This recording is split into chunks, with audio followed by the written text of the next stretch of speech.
En gros, moi ce que j'aime bien, c'est placer le haut de la poignée entre le nombril et l'aine. Voilà, on n'est pas obligé de serrer non plus trop fort. On pourra toujours resserrer un peu plus tard.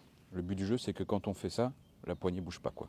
Pour la deuxième poignée, en règle générale, on met la poignée la plus haute à au moins une coudée au-dessus de la poignée centrale. Donc une coudée, c'est du coude jusqu'au bois tendu. Donc là, moi, ça arrive à ce trou-là. J'aime bien être un peu plus large. Je passe au trou supérieur.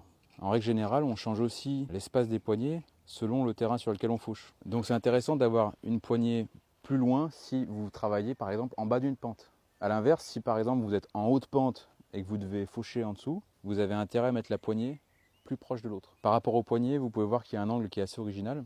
Donc en fait, on a un angle de 10 degrés vers le bas et 10 degrés vers l'extérieur. Et ça, c'est ce qui permet vraiment d'avoir une prise en main où on a l'impression que vraiment le manche tombe dans les mains.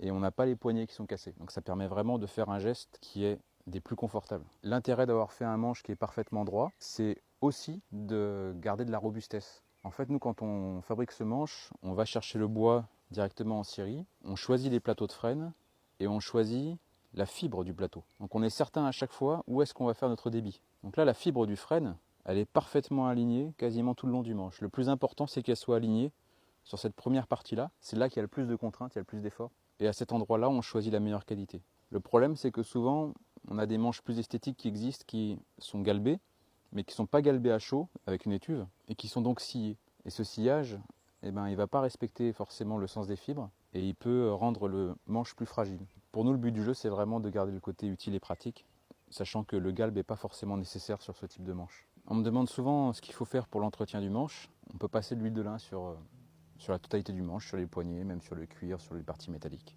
Et bien sûr, laissez pas votre manche ni votre outil sous la pluie. Mettez-le juste à l'abri, pas forcément à l'intérieur, mais en tout cas sous abri, pour pas qu'il prenne la flotte.